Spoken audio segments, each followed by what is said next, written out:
Well, I'm going to fast forward to adulthood and tell you how hypnosis overcame my obsession with golf and changed my life. I was really obsessed with golf. It started, I got hooked when my kids were little, and my husband was a special agent for the Glens Falls Insurance Company and got a family membership cheap. And I thought the Glens Falls Country Club, I took a lesson, learned a little bit about golf. I thought the Glens Falls Country Club was even. But I was banished because I had to stay home and take care of the kids to go off and play golf. Well, when my last kid went to college, I decided I was going to really become a good golfer, take it really seriously. And I thought if you took lessons and practiced and played 5 times a week, you would become a superb golfer. That's not true. The harder you try, I don't know if any of you play golf, but the harder you try, the worse you get. Because the whole key is tension. If you're tense, the ball doesn't go where you want it to. So the pro used to say to me, Alfred Z used to say to me, hit it like you don't care, Pat. But the trouble was that at the end he'd say, but you do. And that's the part I remembered, because I did. And so I finally got to the point where I could hit a wood shot pretty far. Unless at the top of my swing, I might want to try to hit it hard, and then I'd ruin the whole shot. But then the next problem was looking up. Everybody who plays golf knows that looking up on the shot ruins it. So Alfstein would say, look down at the place where the ball was. Now that didn't make sense.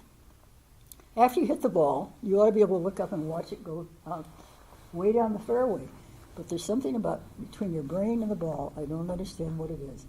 But if you don't keep your head down, looking down at the ground for 2 seconds after you hit the ball, it doesn't go anywhere. Then the third thing was putting. I finally got so I could hit a really good long shot. I could get close to the green. I could chip up to the green. And all I needed was 2 putts to have a good score. I couldn't putt. They called me 3-putt Pat. But I putted 4 times as many times as I did 3 times. And you can give any little kid a little golf ball and put them on a miniature golf course and pop, pop, pop, you can put those balls in the hole just like that. But I couldn't do it. So I had a friend whose name was Esther, and she had pretty much the same problems I did. But we had a lot of fun. We'd started playing when our kids were little. She had 5 and I had 3, and we were playing when she had become a grandmother. And we had a lot of laughs, and we didn't take ourselves too seriously. But there was a tournament every week at the Glens Falls Country Club for the ladies. But there was one tournament every summer that we really loved to play in. It was called the Round Robin. So the first time you played, it was every week.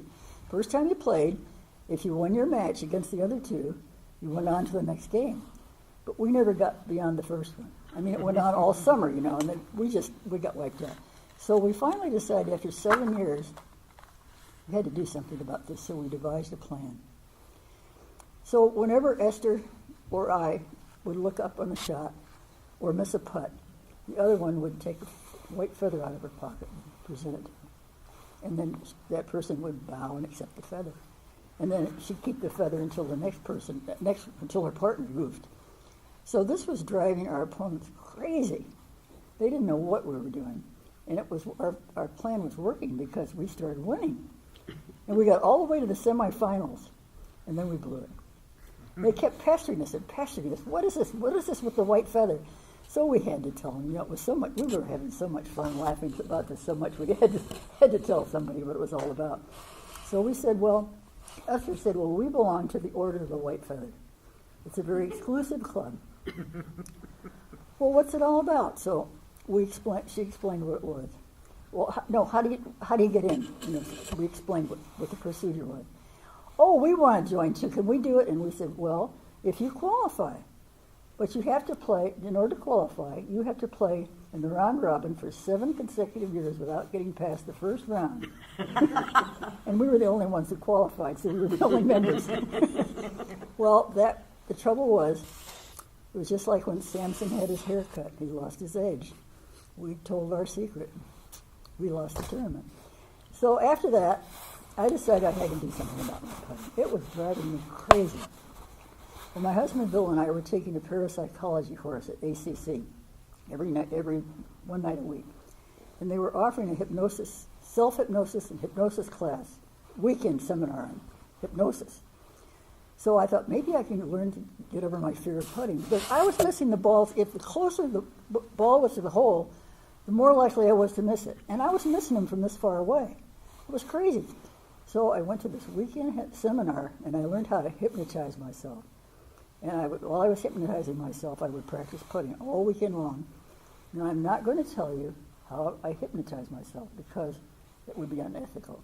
And it would be dangerous for you to try it without training. So just forget about that. Just believe me, it worked. So I went out on Monday morning, sure, knowing that I could putt. And I was dropping putts from all over the green. I mean, I was dropping them 5 feet away, and even the little ones up close, I was getting into the hole. It was wonderful. But the rest of my game fell apart. And it was so absurd that I just laughed. I said, no, this is ridiculous. It was really funny. So I just pooped along week after week, just sinking putts and the rest of my game going to pot. So, but in the meantime, something else was going on. We kept going to this parapsychology course, and I kept doing the hypnosis thing. And we were taking part in an experiment where we had to hypnotize ourselves twice a day, and then once a week when we met, we were hypnotized by the teacher. And it was fun. It was interesting. And then one time, I was down by the dock. We lived on Lake George. Right after I hypnotized myself, and I saw this little tiny forget-me-not. It was so tiny, I'd never even noticed it before. And I looked at it, and it was so pretty. It had so intricate, and it was right by where the waves were lapping. And I thought, how can it survive here, sticking up out of the sand and the water's coming? So I picked it, and I took it up in the house and put it in a vase, and I looked at it. And all of a sudden, a poem came off the top of my head about this little forget-me-not. And I described it in a poetic way, and at the end I said something about them being near encroaching waves. Will they destroy you? Forget-me-not. So I took it to the teacher, showed it to the teacher, and she told the class that really came from my unconscious mind, that I was a poet, and I had learned through hypnosis. And I kept thinking about when I was 17 years old and graduated from high school, I had written what I thought was a poem and sent it to a teacher who I admired very much. And when she finally answered my letter, she didn't even say anything about it being a poem. And it was just like a door had been slammed in my face. And I took this little piece of paper with the writing on it and tore it up and threw it away. And I never wrote another poem until I was 55 years old and took that hypnosis class. And it was just like the door opened. So the poems started coming off the top of my head. I was writing poems about everything all day long. They come out of my head and I'd write them down. And there was one time I was making a big potato salad. We were having a huge family reunion. And I started writing a poem about my brother who died when he was 30 years old, and the tears came out, and I just filled up the potato salad with my tears. And then I saw Baryshnikov dance at SPAC right after he'd escaped from Russia, and I wrote a poem. I just wrote a poem about everything.